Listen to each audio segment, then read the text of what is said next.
And welcome to another episode of Dead Headspace. I'm your host, Patrick R. McDonough, joined always by my co-host, Brennan LaFaro. Say hi, Brennan. Hello, everybody. And today we're talking to the author of These Toxic Things, as well as And Now She's Gone, amongst many other titles, as Miss Rachel Howzell Hall. Say hi, Rachel. Hi, y'all. I love your name. It's like, really, it's one of those string of words where if you say it really fast, you start getting tongue-tied and it makes you smile. Oh, thank you. No, my very first book back in 2002, when the March tore that, and I was my publisher at the time, Scribner.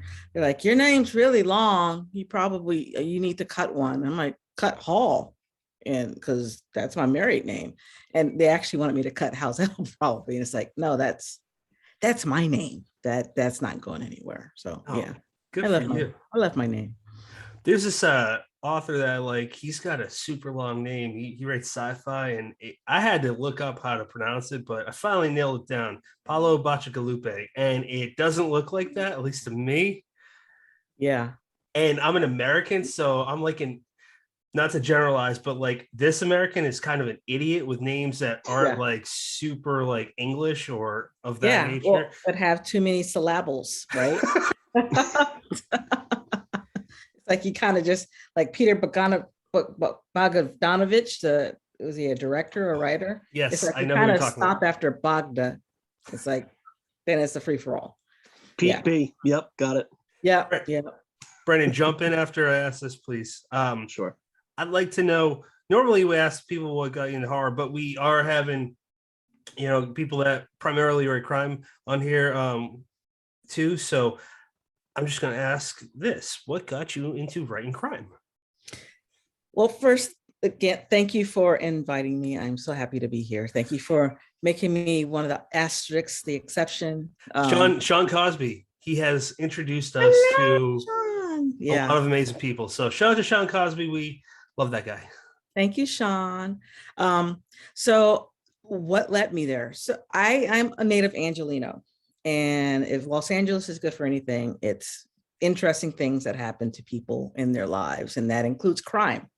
And I grew up in a part of town, working class part of town, Black Los Angeles, in the Crenshaw area. And I grew up in a portion of town that nicknamed the Jungle. And it was called the Jungle because back then in the 60s, it was very lush with palm trees and very green. And that's why.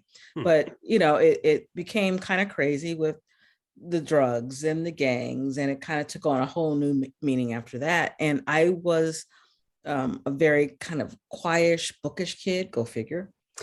And I was fascinated by like all the gunshots in the alleys and women screaming and police helicopters, and it scared me, but I was fascinated by it because I'm a child of the church, and sin is something that if church is good for anything, it's telling you that you're going to hell. So I was always like, why are people doing these things? Aren't they scared of going to hell? Because I certainly was.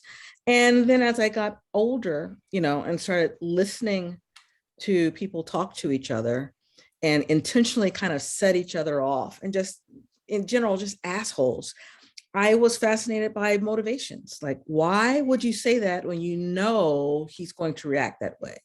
So one, growing up in an area where there was lots to look at and lots to be scared of, combined with trying to figure out why people did what they did, combined with, reading and disappearing into worlds, across the country, around the world, throughout the galaxy, and seeing how writers, took things that scared them or bothered them and wrote about that. So all those things led me to crime. And for me, crime is that genre where you can have religion, where you can have romance, where you can have sci-fi. It's kind of a catch-all wonderful genre that allows you to explore and to experiment.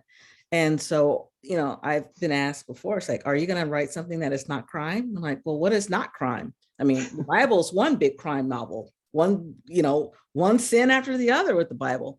So I'm at home here and living in Los Angeles and loving Los Angeles. I have plenty of stories to tell and plenty of motivations to explore. That's awesome. I think that's such an interesting way of looking at it. And, I think horror and crime both kind of have that stigma, if you will, that people lump them into less than literary, if you will. But I mean, if we look at crime as that, exploration of why people do the things they do, really, what's more literary than that? Right. What a way to just understand, the choices that people make and the way they live their lives. And I really do think that you can understand humanity around you, through that, less than genre fiction. Yep. It's brilliant, Yep.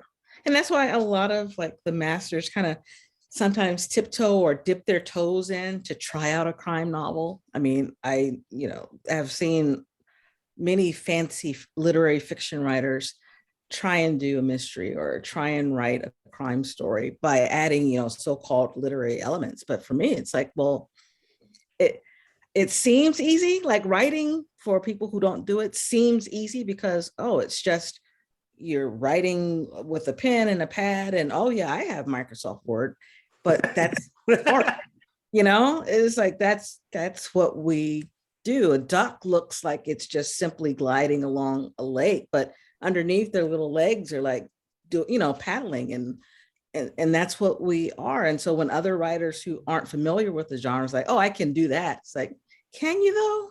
Can you tell a story that there's a definite point of view talking about some of the worst things that can ever happen to humans and make it, worth reading and interesting, and you don't know what's about to happen? Can you really do that? Not everybody can. I have never thought of it like that. The analogy about the duck, that is so smart. Like, Yes. seriously, that's astute. That's very astute. Thank you. Yeah, we all talk, we all write, but it's a practice thing to reach a certain level. I mean, I'm not going to list them, kiss your ass, but the list of your achievements as a writer since you started, it's too long to list, but you don't get there with the first book you write. I mean, no. I'll make it short on my end, but I've written, if not 10, close to it now. I haven't published any because I don't think they're good enough. The thing is, sometimes we don't either. That's the kicker. It's like, I mean, it's not like I have constant self-doubt. I don't think it's that, but I think good writers know that there's always learning to be done. There are always writers who are better at you at this thing over there.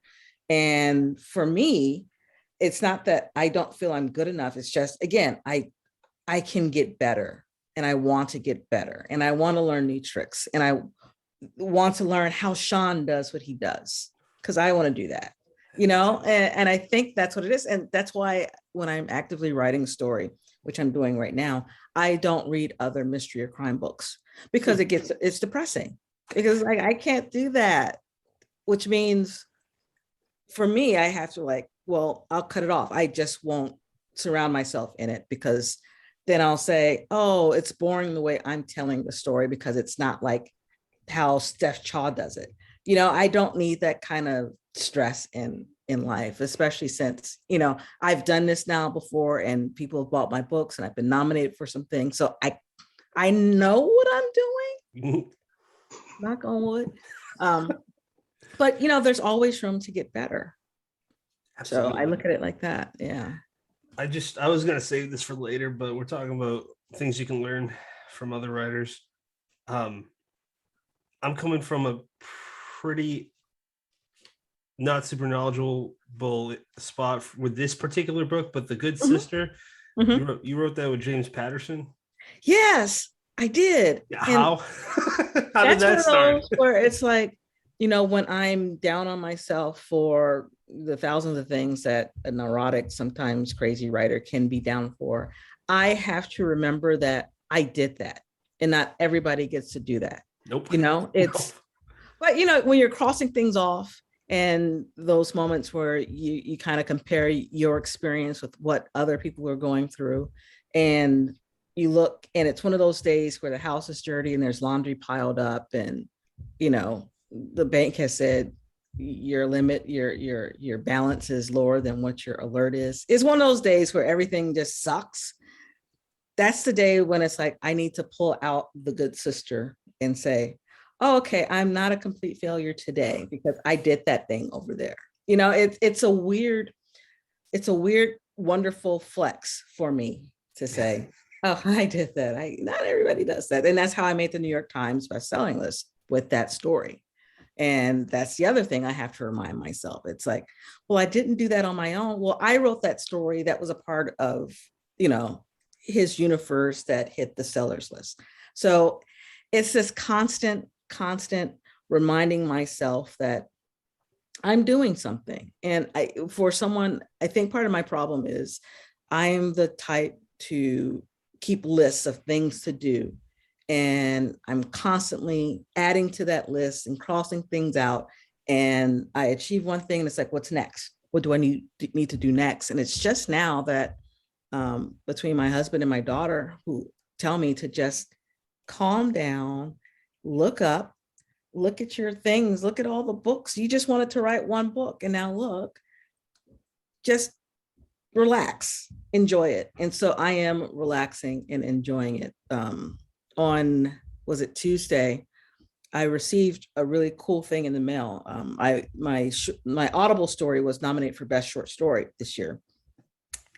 And they sent like a medal, like a gold medallion type thing. And I wore it all day because it's like, there's a ribbon, which means you wear it. And I'm going to wear this because, I have a day job. And so I get up at 4:40 every morning to write. And it's like, I'm going to wear this ribbon, this medal, because it's a testament to me getting my ass up every day at 4:40 to write books, and then going on to work at, being a fundraising writer. So yeah, I'm doing that more and more. There's a lot to cover there. Brennan, got one specific thing, then please jump in. What that specific thing is, I try getting up at 5. And I say try because real quick, my son, like I told you before we started, he's 2. He started this fun new thing where he's got a big boy bed now, and he will start freaking out. Yeah. At like sometimes 3, 4, whatever time it is. And it's gotten to the point where dad's gonna sleep with him. And for some reason, when that alarm clock hits 5, I struggle. So I get to work on time, but when the nights are good, I get to wake up at 5 and I get like 40-ish minutes in. So I'm curious, how many do you get, an hour in, or how long do you normally get before your daytime job starts? About an hour and a half. I get up early too, and it started with me having a kid, and my husband is the morning parent, which means I had to pick her up. She's going to be 18 soon on the 20th. And so I don't have to do that anymore, take her to school, because she takes my car now. But back in the day, I needed to get to work early so I could pick her up, which meant that I was up, and that was a quiet time. And I would write until it was time for a day job. And I give myself the best words because my mind's fresher. So now I write from 4:40. Well, I feed the dog and the 2 cats. And then I'm at my desk around 4:50, and I write until saying goodbye to her, which is like 6:45.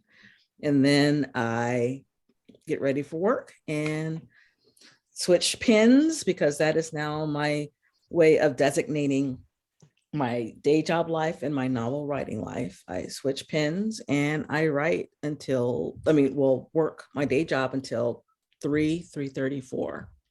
Yeah, I need that kind of separation. I had, up until the stay-at-home orders, I'd been very proud of keeping all that like really separate. But once we were all told to go home, everything was kind of smushed together. So I was like, well, what can I designate as a work thing? And it was a set of pens, and it's been a set of pens. Yeah. Do you have a process where man, I think it was Hemingway. I'm pretty damn sure it was Hemingway that said something about he just writes his first draft and then he goes back and edits the whole thing. I used to do that for like the first 7, 8 years, and I hated it. That's why I have like 10 novels that probably will never see the light of day. What I do now, and I Uh-huh. know, speaking of a well-known crime writer, Walter Mosley is one of them. I do what he does. I write however many words. The next day, I edit that and then write some more. I'm wondering if you kind of are of that camp. Yeah, I write longhand first, my first draft all the way through. It can be total crap, and it usually is. But I write it all the way through and then I transcribe it, which kind of counts as another draft because I'm rewriting some of it. And then I print it out and I start the second draft, where I am now in this current work of progress. And I hate the second draft. I thought I hated the first draft. I hate the second draft even more because this is where that self-doubt kind of kicks in. You know what the story you wanted to tell, and looking at this draft that you just printed out is so far from that. And it's like, will I ever get to that wonderful third, fourth draft that I love so much where it becomes art? So yeah, it takes me, for me, it takes me a long time. In the universe, people are like, how are you doing all that with a day job and a kid and a husband? It's like, well, I'm crazy. But it takes me about 9 months or so to get it so where I send it to my agent, and then she has her edits, and then we send to my editors. I have a lot to throw in, after your back and forth, but I had read that you get up at 4:40, and that was just that blew my mind. Because you got to think at that hour, you're bothering the poor birds out there with your pen scratching. They're not ready to get up yet. But as far as the handwritten first drafts, a comment you made that I absolutely loved was the idea that when you're writing by hand, you're not beholden to grammar. Yeah. You're not overthinking the construction of a sentence. You're just getting the ideas down on page. Yeah. And to that end, it's like jazz. And I Yes, would love to it hear you is. talk a little bit more about that. Yes, it is. It really is. It's just you and the scratch of the pen and your ideas, and understanding that this is nowhere near final because it's not even on the computer yet. And then for me, that is freeing. Being able to write in the margins and scratch out and switch colors. Every chapter gets a new colored pen. And that is part of the excitement for me. It's like, oh, I get to use a new pad and I get to use a new pen. Oh, and what are these little tabs? I'm going to use these tabs too. So it's this whole experience for me where I am free to be as awful and as coarse and vulgar and misspelling. And it's an exercise of crap in my mind splatting onto the page. And in some ways I hate it because I don't know what it is that I'm trying to do, but I'm finding ways to keep myself engaged and less scared. Because what's the scariest thing? Coming to a blank page and it's like, well, what do I put there? But I've learned that when I'm writing that first draft longhand, I will write a chapter and then I'll start a next chapter and I'll stop right in the middle of it. That way, when I come back to it the next morning, I know what it is I'm supposed to do. But every morning I look forward to it. I really love writing. And, of course, the economics of it is always wonderful, people buying your books and blah, blah, blah. But barring that, I love the process of writing and figuring out what I believe and what I'm scared of, what I'm pissed off at, and dumping it into this imaginary world that isn't too imaginary, because these things happen to people. A lot of my stories, they're inspired by real things. So just trying to take these real ideas, real fears that I have, and making them into, the thing we do, making it into art. But yeah, my husband for Christmas got me a Remarkable tablet, and it is the best of both worlds because it is a digital device, but you write on it like it's a pad, and it converts the text to it converts your handwriting into text, which you then load onto Word or whatever. And I'm using it now, and it's wonderful. It's absolutely wonderful, and it's going to cut back on the time I spend transcribing everything. I notice as I'm getting older, I'm getting a little slower, and that kind of sucks when you're trying to write a book on deadline. So I'm finding new ways to make the process less painful, more enjoyable. But I will always love this process. It's just, it can be hard. It can be hard, especially when there are so many great mysteries out there now more than ever, so diverse in every kind of way.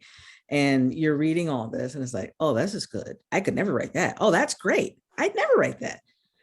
So you're boxing with all that and you're trying to keep reading and all the rest of it. So yeah, short is a long answer to a short answer, which is yes, I love writing longhand because there are no little red lines telling me how wrong I am. What excites me about that is that, the whole idea that you would put things down, pen to paper, that you would overthink and either delete or, never type out if you were just going straight into the word processor. Mm-hmm. And I've got to imagine, and I've done this. I wrote, the first half of my first book, I wrote longhand, and then I got tired. But but what excites me about it is you get ideas down that, then when you go to transcribe it, you kind of stop and you go, I never would have, that never would have made the first cut, on the computer. Yeah. So I'm wondering how much, when you do transcribe it, mm-hmm. forget the magical notepad that, takes your handwriting and turns it right into a document. But when you take, notepad and start typing, how much does it change usually in that second draft? I would say probably only 15%, because there's a reason why I wrote that, and I don't want to fuck with it too much. There are things that I will type out everything. I will type it out knowing that I'm not going to probably use this, but there may be something in here that is good. I'm in my second draft now. I don't even put chapter numbers. I just say chapter, because I'm still kind of shuffling things around. And there was a chapter that I thought as I was writing it, it's like, I'm not going to write it. I mean, I'm not going to use it, but I still wrote it anyway. And I was right, but I still typed it and it's there. So if I need anything, I know that it exists somewhere. I don't trust this brain much anymore. I'm tired. It's a 52-year-old brain filled with, at one point, all the college admissions crap that we're going through right now, essays, and who did we send what to? When is the date? What do you have? All that stuff. I don't trust my brain all that much.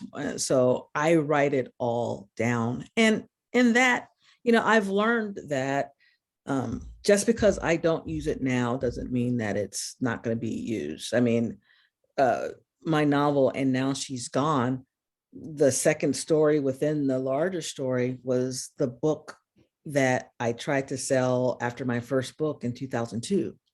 I just didn't know how to tell the story back then. But once I figured it out, it's like, I have all that manuscript, crappily written, yes, but the idea is there and I can take from that and use it and actually make something good from it.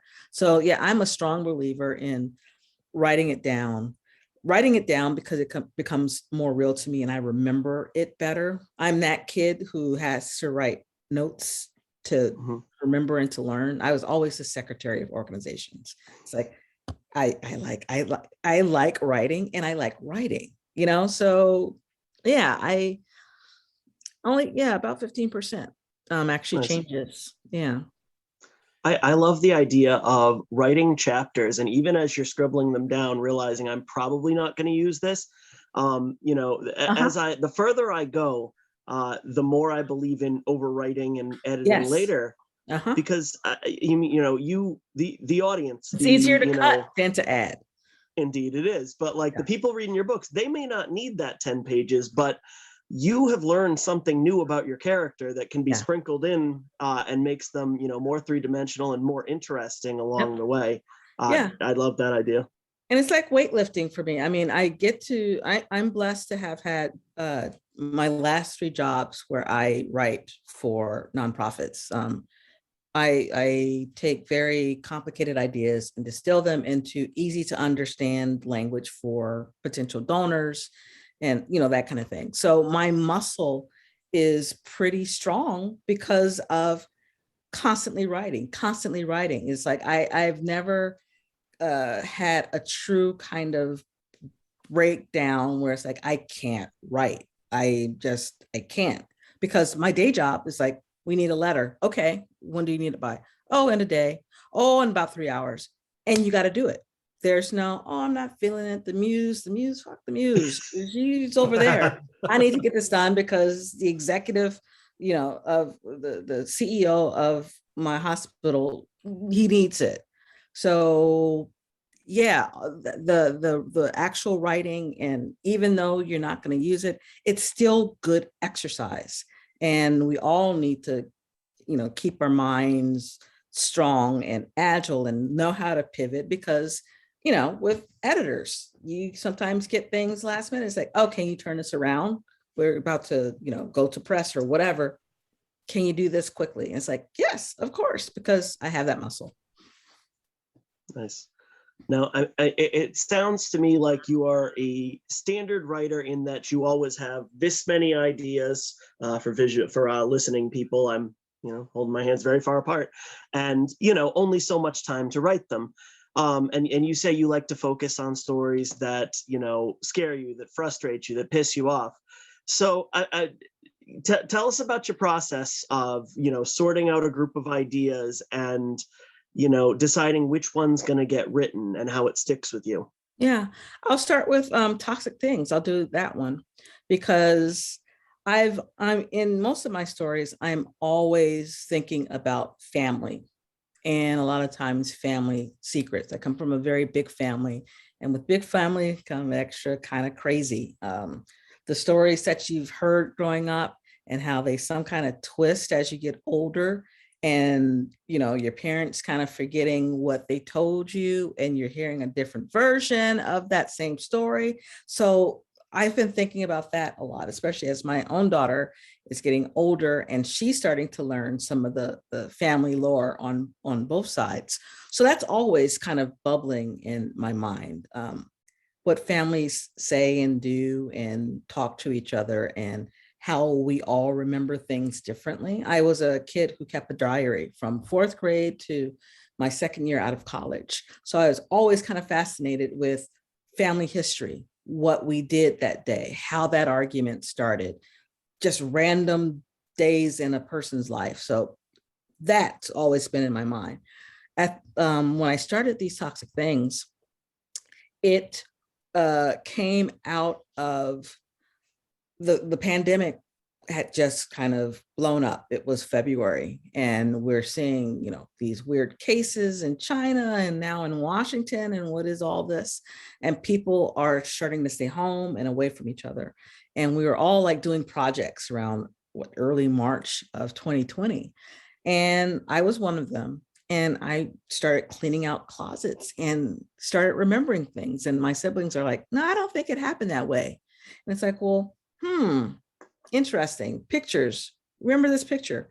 And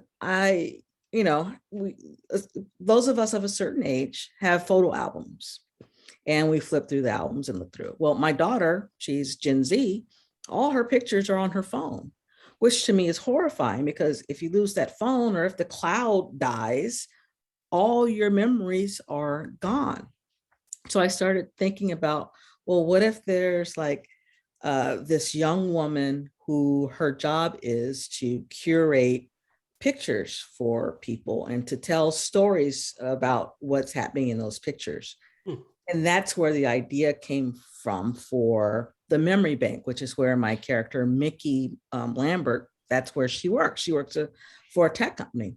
And then I kind of paired that with, well, she's curating people's memories and their family stories.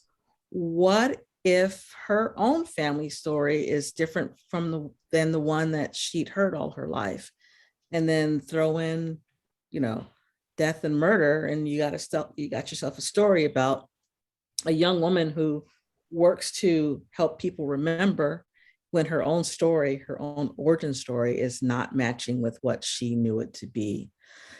With LA, and gentrification, and as a mom of a kid who's becoming a young woman, who is a young woman, I wanted to tell a story about relationships with how our generation, we're different parents than what our parents were. Our relationships are different. We talk and interact with our kids differently.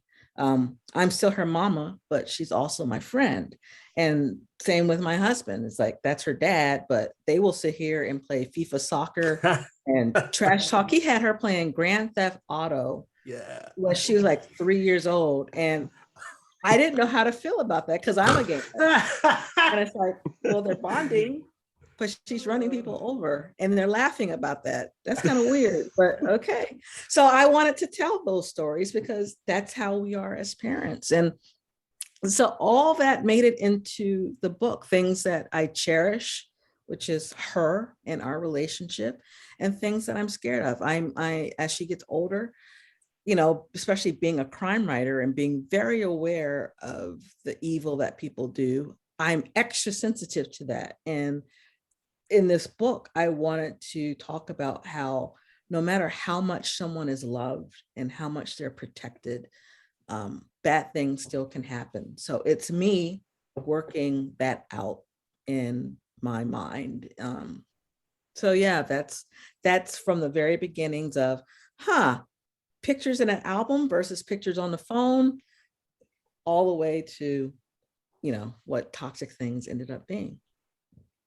Now, is that totally from your imagination, that type of service, let's say, or is there any basis in reality for that? There was a basis. There's some basis in reality. A long time ago, there was this tech company who they were trying to take pictures, just pictures, and write narratives about that. And that they went away. Part of the tech boom, nothing happened.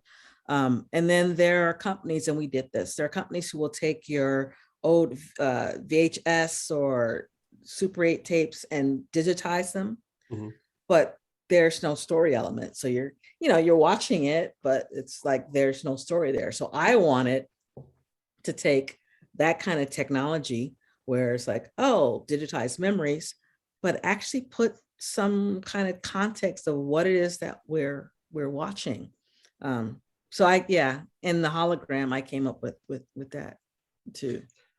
And I really loved the storytelling device of that, how it's almost like, oh my gosh, the word has slipped my mind, but like, when you're reading like a letter in a story or something, epistolary.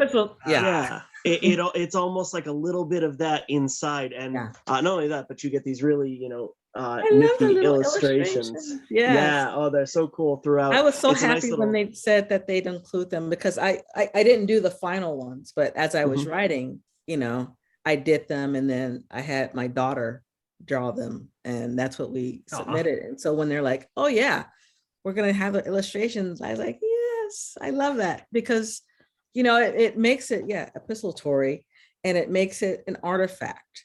And what are we if we're not artifacts? We are tchotchke people. We go on vacation and we collect things, the refrigerator magnets, the lighters.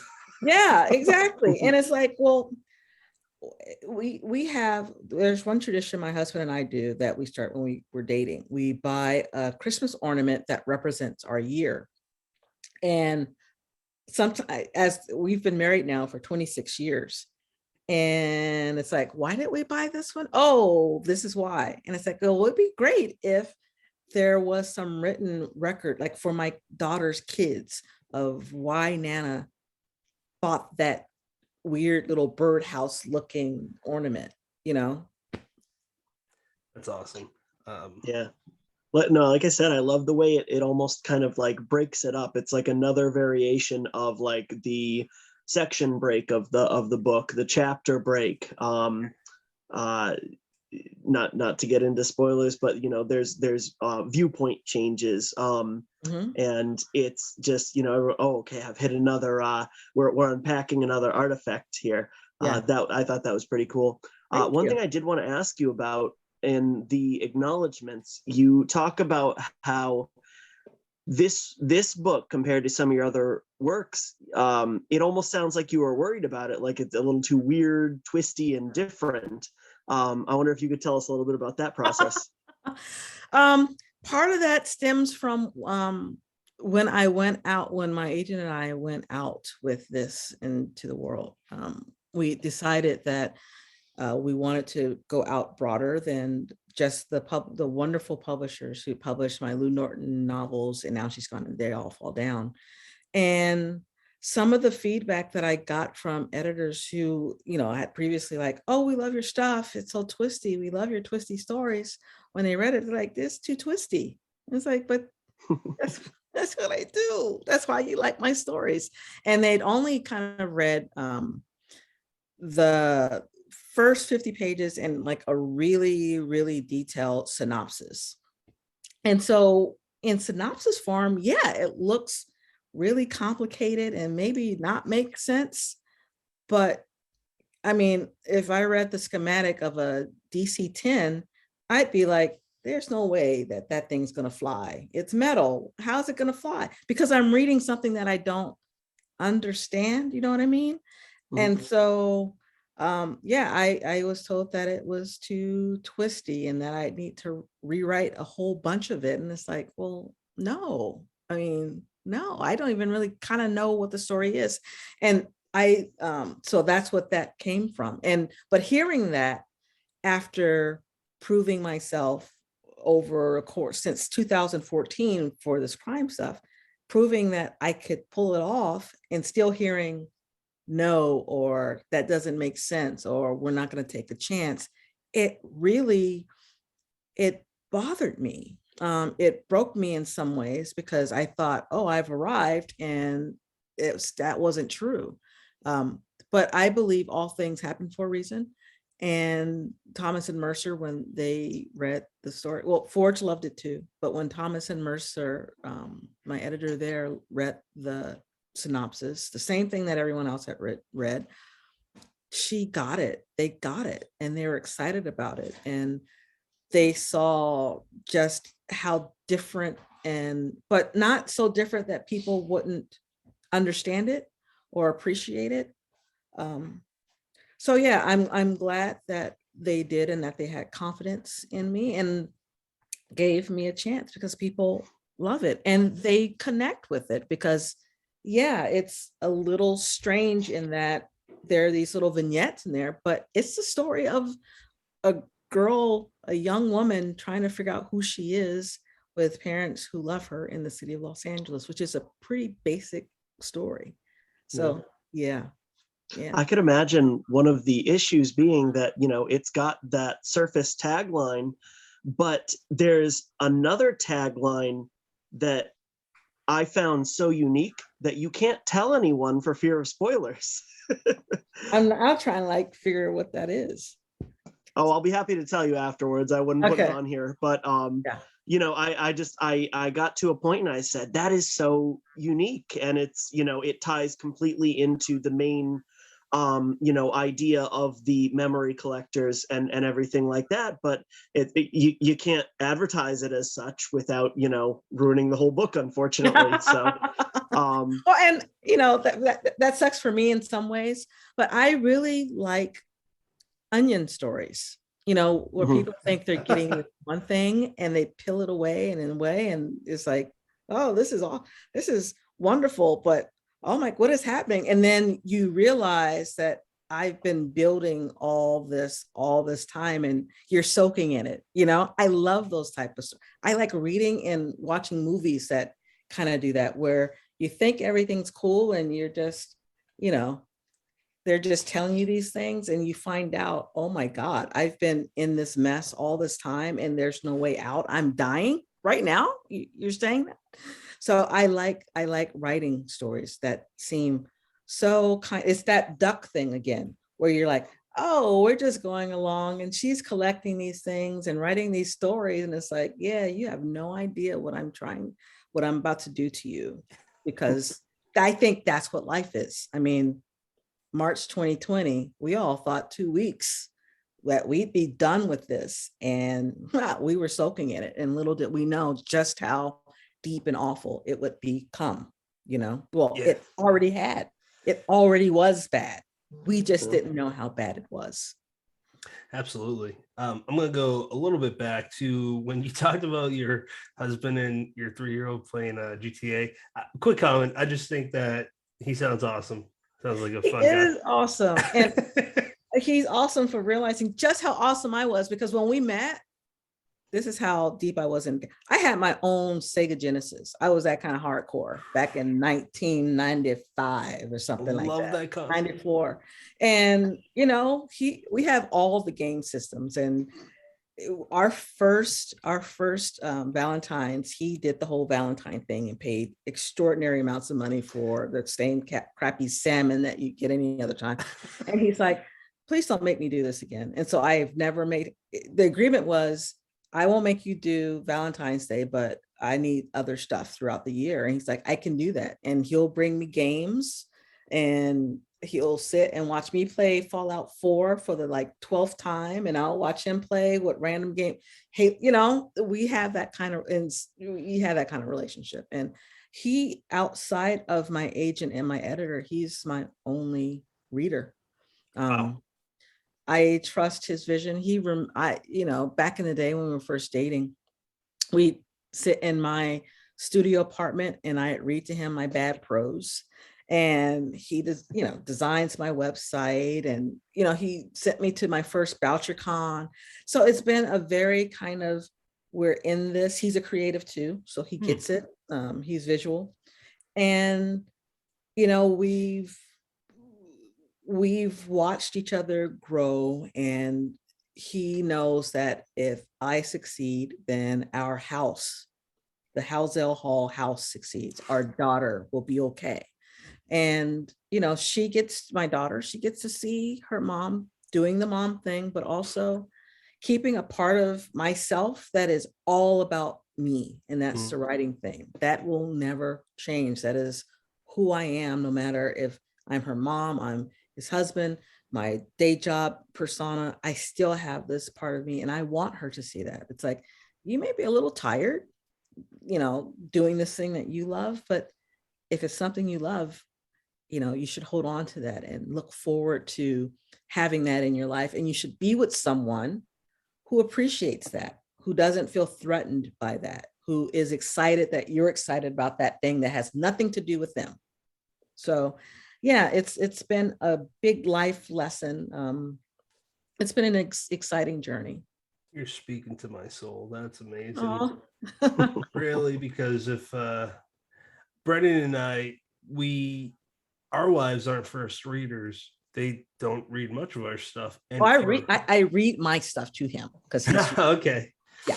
For a while, I heard mainly writers say that, and I wasn't thinking anything bad of my relationship, but I could see how that might translate as such to some writers. But it's a good reminder, that's awesome what you guys have. But I like to bring that up too, because I feel like it's a lot more common than I thought it was originally, like 10 years ago, whatever, when I started, or whatever it was. That's really great though. And about the photo thing, after my Nana passed in 2006, we were going through her stuff, and my family found a photo album, black and white. We presumed to be of her growing up in the 20s and the 30s, or 30s, 40s. I might be mixing up my decade, but Uh-huh. no idea who any of the people are. We're just guessing because she never talked about it, because she came from a period where she's a second generation Irish family, and Mhm. around the time of the Great Depression. So it explained why there was so much stuff hoarded, and Yeah. we believe it also explained why she didn't say much. Um, but I just wanted to throw that out there because it's weird. Like, I want to know, is You that want my to know. family? Yeah. Yeah. Who is that guy? And that's what's fascinating and horrifying. Yeah, Because again, you find out, wait a minute, if I do the math, some things aren't adding up. This makes no sense. And Nana's gone. And now I'm hearing the truth, or I'm guessing the truth. And, a lot of people are doing 23andMe and ancestry.com, and they're finding out that they have like secret sisters and secret brothers. And, Papa was a Rolling Stone. And that's, again, fascinating and horrifying, because yeah, this is the truth of, and, I talk to my siblings about this all the time. It's like, our kids don't realize we were people before we were parents. And as a 52-year-old, I'm realizing my parents were people before they were my parents. And that's good. And sometimes that's horrific, because it's like, well, who is that person? And when we're at church, why are they looking at you crazy? And what is the story? It's fascinating, and yeah. it's ripe for crime and horror together. That's But great. yeah, no, those pictures, wouldn't it have been wonderful if there'd been like a diary or something to be commentary alongside those mysterious pictures that she kept? I'd love to know, because her husband, my papa, he was in World War II, and I wish I knew anything beyond that about him. Besides, he was a Navy boxer. I'm like, I want those stories. His Yeah. father was a Yeah. boxer in World War I. I'm like, I wish I could know those stories. Well, and it's weird because I remember when I started my own diary, I think a lot of girls especially started doing diaries when we ran the Diary of Anne Frank. And that was third grade or so. And it was one of those kind of touchstone moments where you're like, this girl, she kept a diary, and now we're all reading it. And maybe my life will be as significant of her as hers if I keep my, it's one of those weird kid things where you see something and read something and you immediately place yourself in that situation. So yeah, I mean, it's just now that I remembered, because I have that up on my bookshelf, my copy of that, of wanting to collect and remember things. So yeah. It's crazy to think. Maybe I'm just, my ADH brain's going to this place, and you guys are like, wait a minute, what are you talking about? But I'm going to say it anyway. I'm used to it. Say it anyway.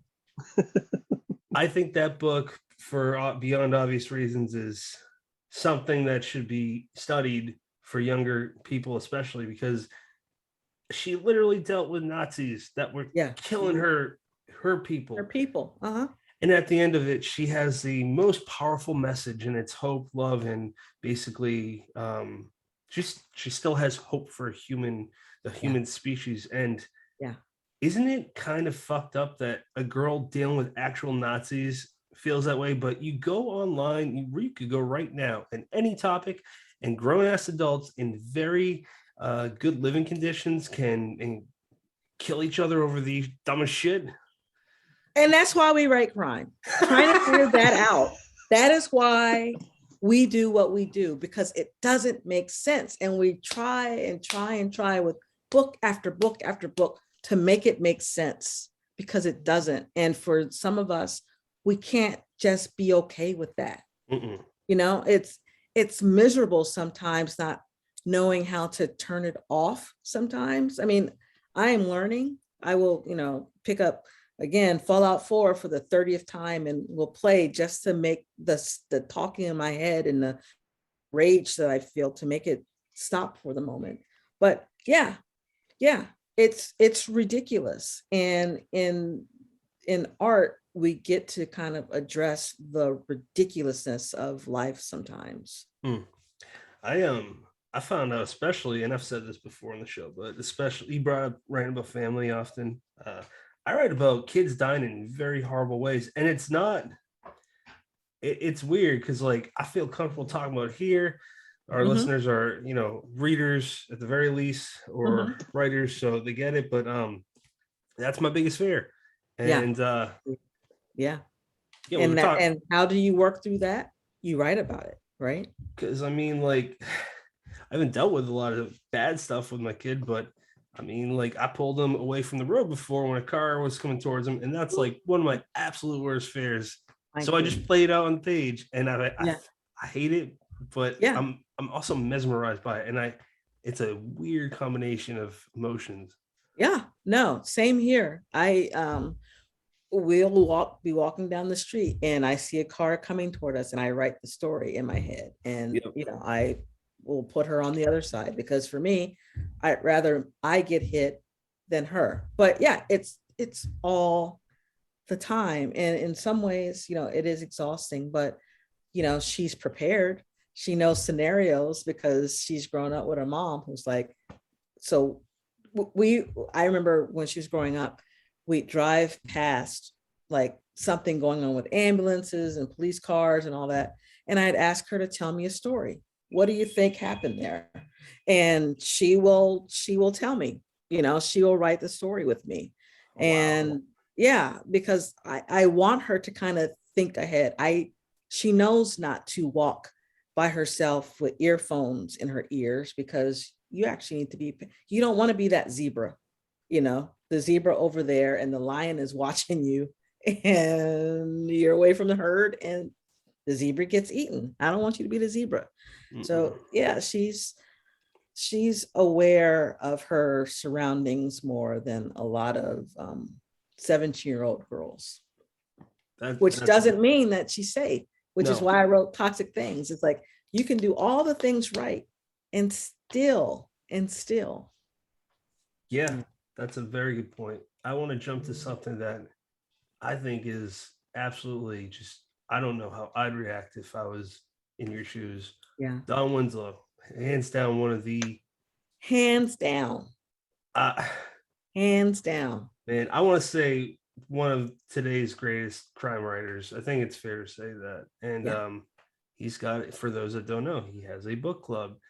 And it's a new book pick, a thriller pick, and a classic. And the one that you're in, Rachel, for And Now She's Gone, which is one of the many things on that long list I mentioned in the beginning. So your book, And Now She's Gone, is on that list for the thriller pick, the new pick, which I haven't read this, but I've never read anything by this author. It looks really great. Colson Whitehead. He wrote Harlem Shuffle. Yeah. You got to get on that, man. I saw a few of his books. I'm like, why haven't I read these yet? I haven't read Harlem Shuffle yet. I've read everything else by Colson, because when that came out, I'm actively writing, and it's like, the last thing I need to do is freaking read Colson Whitehead. I can't do that right now. And for the classic pick, which I haven't read this one either, but it is on my list, A Long Goodbye by Raymond Chandler. Oh yeah. You have to. So first off, how did you get, do you know how you got picked for that? No, it was a wonderful, I am that kind of creature where I am such a cynic, and I straight underplay everything because I don't like being disappointed. So I just kind of keep my head down and write and kind of poke out and but I'm a Don Winslow fan, and I follow him. I met him briefly at a Los Angeles Times Book Prize ceremony when I think Land of Shadows came out. And, he didn't probably remember me because everyone's saying, oh, Don, you're so great, because he is. But I don't know.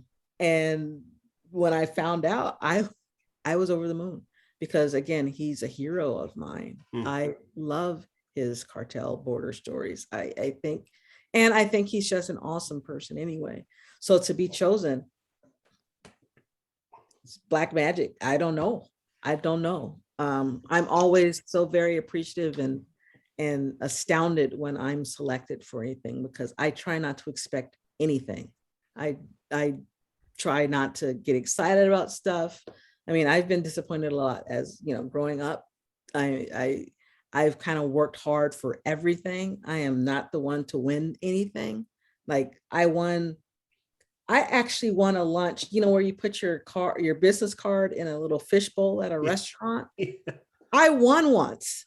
And that's like one of a handful of times when I've ever won anything.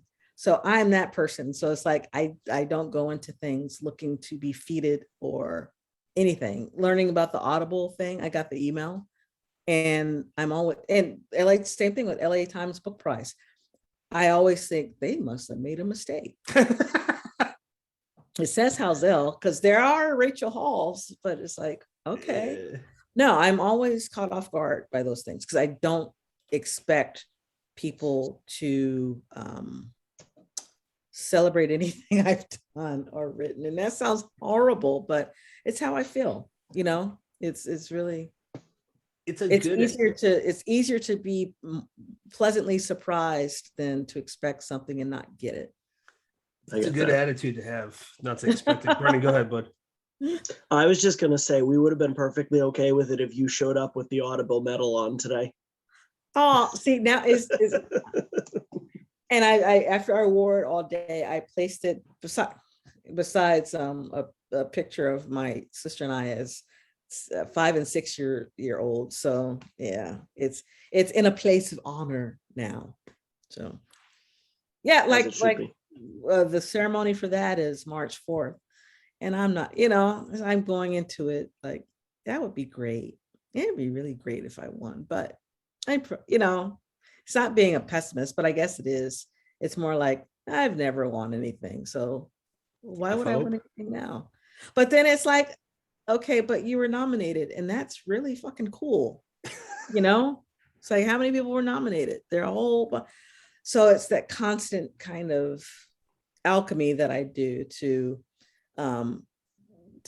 not hype myself, but to be excited about something, even if the outcome is disappointing. But then again, it's like, why is that disappointing? You were nominated. Yeah. But that's what it is to be this type of this personality. I just had you know what, I was wondering, for your job, are you still an assistant director development for the American Civil Liberties? No, that is so freaking old. I was with that's a mouthful to say. Yeah, I was with the ACLU back in 2000, from 2000 to 2007, but it was on, you know, that bio was on the back of my first book, which Google captures, and they will not change it. I have asked them people, I'm like, I was 30 years old back then. I am now 50, whatever. And they're like, well, and it's like, okay, fine. So no, I am not that. I am the lead communication specialist at Cedars-Sinai Medical Center, which is, you know, the big fancy hospital out here where the stars have babies and sometimes die and get their treatment. So yeah. Oh God, a mix of beauty and horror. Brendan, go ahead, buddy. Unbelievable. Research, man, research. Speaking of research, I have read that Stephen King is an inspiration of yours. Mostly and I see because books of yours that I have. You see that? Yeah. By the pencil. There's a couple up there. But what I loved about that is that it's because of his ability to write accessible characters and stories, you know, to tell something that, you know, we were talking earlier about literary versus genre, and to tell a story that everybody and their mother can read and relate to. And you'd said that, you know, he writes Maine, you write LA. So what I'm curious about is, what is it about your work? What makes an LA story? Whether it's in general or to people who have never been, how do they, how would somebody who is not familiar with LA relate to an LA story? One thing I love about the city and what makes an LA story, especially and I write native stories, people who were born here and live here, not transplants. That's a whole different, and that's what makes an LA story for me. It's you were born here and you see the city as a home, as your own kind of small town. And it is actually, it's people, especially natives, are chill about LA. We were the Super Bowl. We were so thrilled to see, Compton and all these landmarks that we grew up with. Just Tams. I've been to Tams in Compton, and I grew up with Tams when we moved to near Central Avenue. There's a Tams there. And it's not a fancy place, but they make a damn good burger and some pastrami. And to me, that's what LA is. It's this kind of like just going through life, enjoying basic good food, with relationships with people who are just trying to get from one place to the other and have a good time, maybe, but chill. My older brother who moved to Oakland, when he comes back home, he always says, even the ugly people in LA are beautiful. And I think that is more, we kind of don't care what other people are doing. It's like New York, whatever. I'm going to be over here at Tam's with my burger, and maybe we'll go to the beach, or maybe we'll go downtown, or maybe we'll just stay home. My LA, you see a helicopter and you wonder where it's going, but then you're like, oh, I'm about to run into the back of this person because I'm on the 405 or the 10. Your life is dictated by getting from, using the highways. Your life is dictated by police chases. You don't get excited seeing celebrities because you grew up with, I have friends who went to school with Snoop, and they're like, oh, that Calvin, you're not like, that's so fucking cool. We got excited when LL Cool J was in Roscoe's, but LL Cool J is hot. And you kind of like do that with any like big hot man who enjoys good fried chicken, so it's like kind of like laid back and interested in getting places safer and where can you hang out, and oh, is there another fire? It's really chill and unpretentious, and recognizing that there are so many different other neighborhoods and you're interested in them, but not kind of really, because, oh, I have to get on the freeway to get there. You dictate how you feel about somebody by either you're going to pick them up from LAX or you're going to get them from the valley. If you do those two things, that means you're in love. That means you care about them. So that is LA.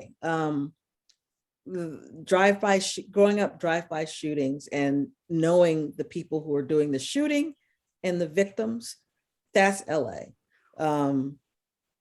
Living in a neighborhood where there's like Korean Americans over there, Ethiopian Americans over there, Black folks, and a gentrifying white couple. That's LA. It's this big, big buffet of all kind of random shit together near the ocean, not giving a damn what's going on in Manhattan. Not at all. So that to me is an LA story, an LA native story, where you're just existing and you have opinions about who has the best taco, who has the best hamburger, and what's the best way to get downtown.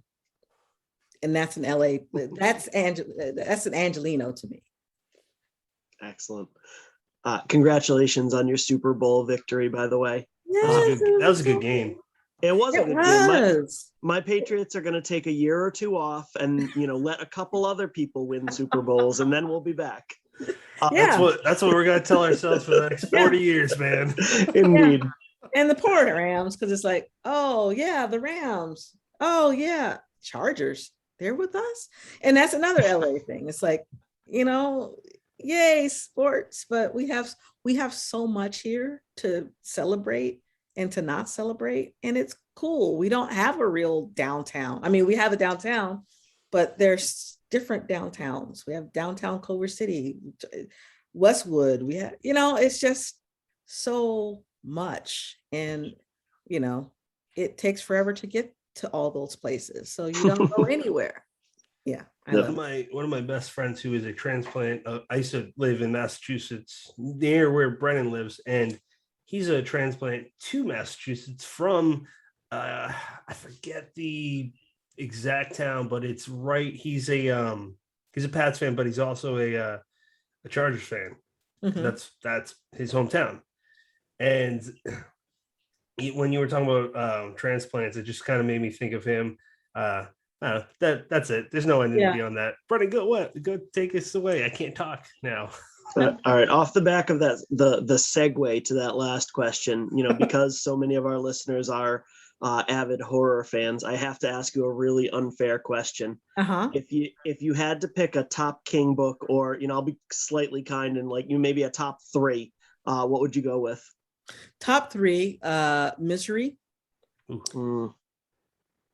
Was it Resurrection? Was it Resurrection? And Revival? no, it's he wrote Resurrection. 2 books, and they like have kind of, if you put the covers together. Oh, Desperation. Desperation. And Desperation. Regulators, Yeah. right? Yeah. So Misery, I love those covers. They're so cool. Regulators, and actually The Mist. Mist is a good one. Yeah. Classic. Yeah. Excellent. I love those 3. Good choices. What are your Well, three? and then It also, because Yeah. It captured, I was always scared of clowns, but he kind of like made me feel okay with that. So, because Pennywise is the devil. So, as are all clowns. What are your 3, Brennan? Oh, we're doing this. All right. Yeah. Fuck it. All right. I've got to go with Salem's Lot. That's an easy one. I gotta throw It in there. You have to, and then I'm gonna absolutely cheat and say The Dark Tower, even though it's like 8 books. Oh, I never got into The Dark Tower. I tried again, but it's like, can't. I So, can understand that. Like Yeah. it's an undertaking, and if you just jump into the first one, it's, I don't know. You got to jump in with both feet and be prepared to read 7 King length books. So yeah. So yeah. When I retire, I have them.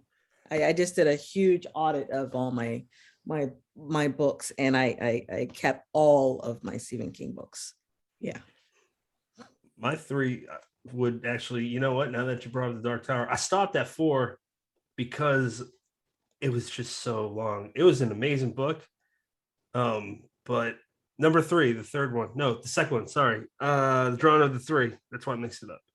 It's where he goes through different doors, and that one's just full of crazy shit. That It and 11/22/63. ooh, yeah, that's a contender. Yeah, that was good. I enjoyed that more than I thought I did. I was kind of resistant because it's like, historical.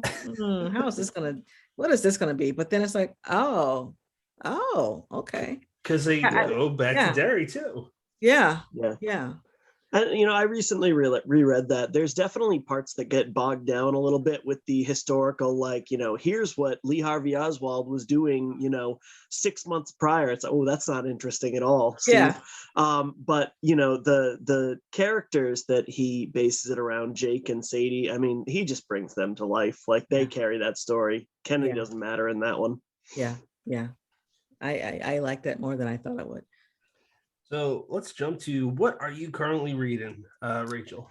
Well, it's not mystery or crime. I am reading Cloud Cuckoo Land by Anthony Doerr, because I loved All the Light We Cannot See. That is one of my favorite books of all time. And so I am reading that, and it's luscious and it's beautiful. And again, it's like, how can I write like that? How do you write like that? My daughter kind of rolls her eyes because I'll read her passages. I'm like, isn't that beautiful? And she's like, yeah. It's really nice. That's funny. That book cover and the name, Yeah. just really, they're so cool. Yeah. Brendan, what are you reading, bud? I am reading, let's see, for an upcoming episode of our other show, Unburying the Dead, I am reading The Other by Thomas Tryon. It is kind of this evil, it's the quintessential evil twin, novel that I guess sparked, some of those movies that we saw in the 1980s. Yeah. And it's kind of cool because it's intercut with, you've got this third person story intercut with this first person narrator that I'm assuming at some point there's going to be some sort of reveal there, but it almost feels like the author stepping in and, asking me to watch out for things, be like, hey, I know you trust this twin, but hey, watch out for this one. It's kind of a cool little narrative device. Okay. So I'm about 2/3 of the way through that one. I also just finished Rowan Hill's, I think it's In the Arctic Sun. I might be getting that title wrong. She is an awesome author. She is Australian American, lives in Italy, a little bit of wanderlust in her. Really, really nice woman and a hell of a writer. And this book comes out from D&T Publishing later on in February.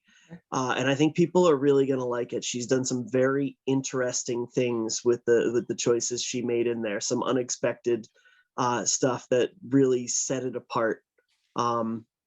But as far as, beyond vague teases, it takes place in Alaska at that time of year where the sun never really sets. It kind of has that Christopher Nolan's Insomnia vibe to it. Oh, I love that. Yeah. Yeah. And she nails it. It's very atmospheric. She set it there and really played to that strength. But it's very psychological. And again, I think people are really going to dig it. Cool. Patrick, how about you, sir? Yeah, I'll keep it short and sweet. Joe Lansdale's upcoming book. Yes. Happened Leonard, speaking of crime.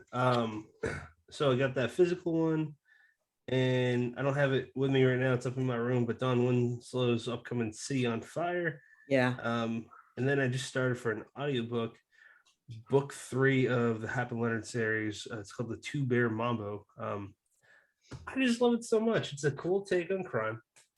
And it's got that sense of humor. It's a buddy picture for those that aren't familiar. It's a lot of fun. And the crimes are handled uniquely. And the more I read those, the funnier Joe becomes to me. That's all I got. I could go on forever about him. Listeners, we have a website. If you have not been to it and want to, it's deadheadspace.com. We have reviews, articles, a store. Check it out if you're interested. Next episode, 134, is with Duvet Knox. He is the author of The Pussy Detective. That's right, The Pussy Detective. It's a noir. You know what? Just listen to it if you're interested. I'm not gonna. I'm not trying to be flippant, but I'm not going to explain the synopsis. I have a feeling he's going to be able to categorize it far better than we will. Yes, he will. Which he's a big fan of Biggie Smalls. I meant to mention. Yes. Yeah, I meant to ask you about that on for Now She's Gone. I think he's just a remarkable artist. Incredible. Yeah. Yeah, his poetry and rap form. Use the panting my old golden retriever's up, and she's like at the she's having gastric distress. Oh today. No. So, who are you? Yeah. Where can people follow you? Huh? Where can people follow you? On Twitter. I love Twitter. At Rachel Howzell. And for those who don't like Twitter, I have a website, www.rachelhowzell.com. I definitely mispronounced your name earlier, so I apologize. Oh no, I've heard it all kind of, again, syllables, emphasis, different syllables. Yeah. People down here in Jersey cannot pronounce my last name either, so I guess I get it. And do you have any final thoughts? No, just, everyone keep reading. There's so much to read. Diversify your reading, because that's one, it supports all of us writers, and two, it just makes you more of an interesting person. So thank you for inviting me. I had Absolutely. a wonderful time talking.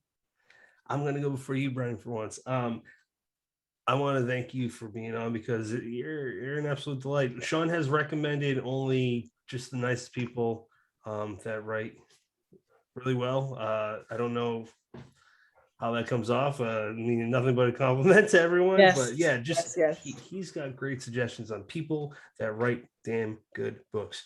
So Brennan, take over, sir. Obviously I want to thank you for your time. Appreciate you spending your Thursday night with us. Thank you. Great insights on both the writing process and on the way life impacts what you put down on the page. Absolutely loved having that conversation with you. Thank you. And people who have not gotten to it yet should absolutely check out These Toxic Things. Fantastic August release. You can get it right now. I like Yay. that cover. Thank you. Rachel, thank you. Listeners, thank you. Brennan, thank you as always for joining me, buddy. And you have many choices in podcasts. Thank you for picking us.